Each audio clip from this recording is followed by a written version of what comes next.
कि उसे भी बुधनी विधानसभा से लड़ना है, उसे भी वर्तमान विधायक को हराना है और कहीं ना कहीं आदिवासी समाज का विधायक लेकर आना है। साथियों, बात सिर्फ आदिवासी विधायक की नहीं है, ये तमाम नसरुल्लागंज के व्यापारियों से, दुकानदारों से और जितने भी यहाँ पर ये जो लोग हैं, मैं उनसे ये कहना चाहता हूँ कि हमारी कोई बुराई नहीं है आपसे, हमारा कोई विरोध नहीं है आपसे। हम भी आपसे सामान खरीदना चाहते हैं, आप भी हमें सामान बेचना चाहते हो। तमाम प्रकार का लेन देन जब तक हम लोगों के बीच में नहीं होगा, हम आगे नहीं बढ़ सकते। लेकिन हमारा सवाल यह है कि ये वही बुधनी विधानसभा है जहां के मुख्यमंत्री शिवराज सिंह जी चौहान हैं, और इसी विधानसभा के अंदर जब एक आदिवासी युवा एक यात्रा निकालता है, उस यात्रा का नाम संवैधानिक अधिकार यात्रा होता है, और वह यात्रा भी ऐसे क्षेत्र से निकाल कर आता है जहां से मुख्यमंत्री जी का गृह क्षेत्र, उनका खुद का गांव जेत पड़ता है, और उनके आसपास के गांव जो कि उनके घर परिवार की तरह है। और जब उन घर परिवार की तरह दिखने वाले गांवों में हम लोग जाते हैं हमारी यात्रा को लेकर, चाहे वो नॉनभेट हो, चाहे वो जोनतला हो, चाहे वो बख्तरा हो, चाहे वो शहीदगंज हो, ऐसा कोई सा गांव मुझे याद नहीं होगा जो ऐसा कोई ऐसे किसी गांव का नाम मेरे दिमाग से बाहर नहीं गया होगा, और शायद ही मुख्यमंत्री जी को भी इस गांव का नाम पता होगा मेरे साथी। इसी विधानसभा की हम बात कर रहे हैं, और इसी विधानसभा के अंदर 12,000 आदिवासी किसान आज भी अपने जमीन का पट्टा बनाने के लिए कोर्ट कचहरी के चक्कर लगा रहे हैं मेरे साथी। ये आप अपने आप में सोचिए, हमें नहीं चाहिए 12 से 50 रुपए लाडली बहना योजना के, उस 12 से 50 रुपए की राशि की जगह उस गरीब परिवार के किसी युवा को जो पढ़ा लिखा है, जिसने MBBA करा है, जिसने BA कर रखा है,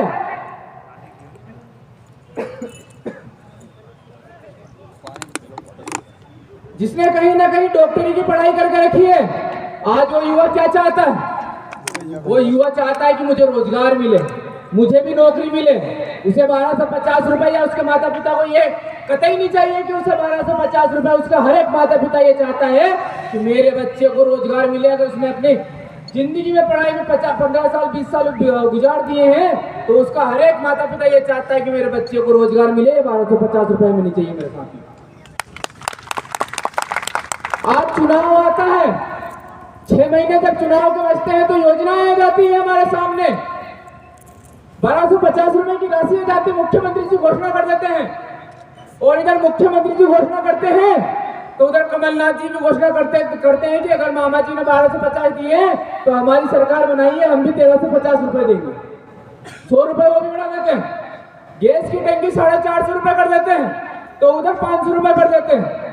साथियों, जितने भी युवा साथी हैं, मेरा सिर्फ एक सवाल, भेरुंदा की जनता से मेरा एक सवाल, आप सभी को याद होगा, ये वही मध्य प्रदेश है, ये वही भारत देश है जिसमें कुछ समय पहले एक भयंकर बीमारी आई थी, कोरोना काल।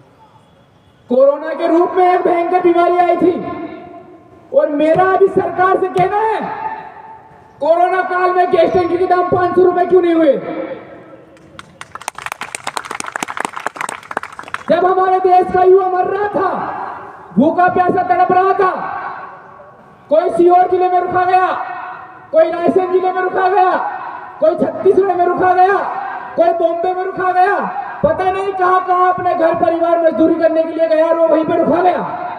वो अपने घर आने के लिए तरस रहा था, लेकिन सरकार के पास उनको घर छोड़ने के लिए 10 रुपए जेब में नहीं थे मेरे साथियों। और आज गैस टंकी के दाम 500 रुपए करते हैं, 450 रुपए करते हैं, क्योंकि चुनाव पास में। और ये चुनाव जैसे ही होता है मेरे साथियों, आपके नमक के दाम बढ़ जाएंगे, आपके आटे के दाम बढ़ जाएंगे, आप जो बस ट्रेवल जिसमें जो ट्रेवल्स करते हैं उसके दाम बढ़ जाएंगे।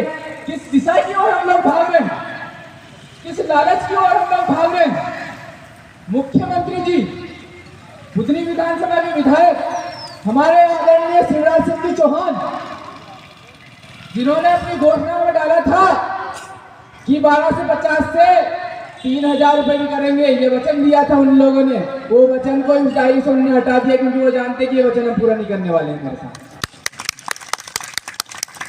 साथियों, हमारे देश के अंदर युवा क्या चाहता है, किसान क्या चाहता है, मेहनत मजदूरी करने वाला व्यक्ति क्या चाहता है? वो कहीं ना कहीं अपना सम्मान चाहता है।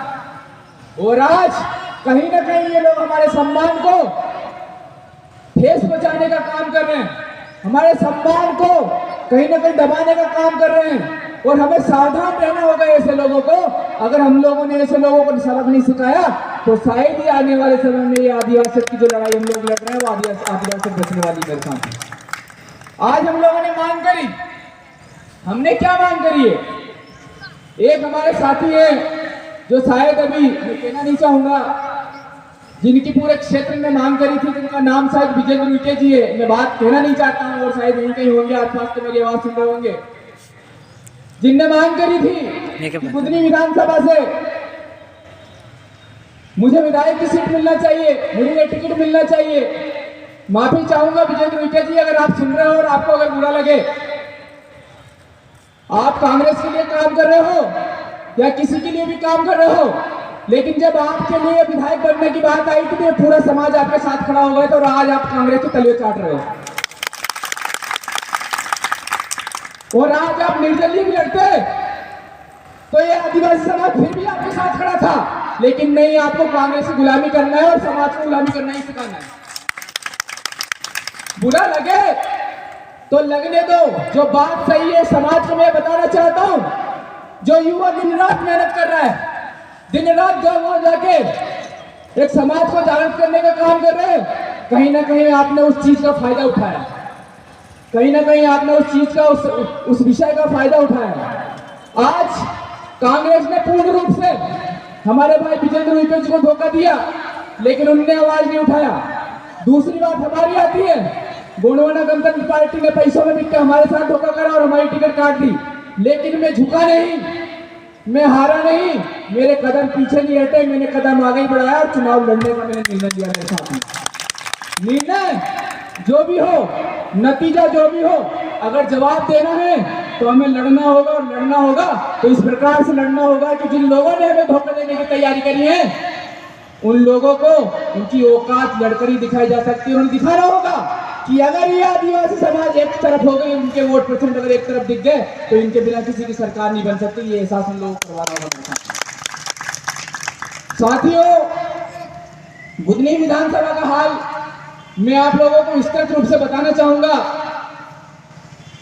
कि इस विधानसभा के अंदर जो संवैधानिक अधिकार यात्रा हम लोगों ने निकाली थी, जो तकरीबन 2 महीने की थी, और 2 महीने से भी ज्यादा का समय उस चीज को हो चुका था। उस यात्रा में ऐसा नहीं है कि सिर्फ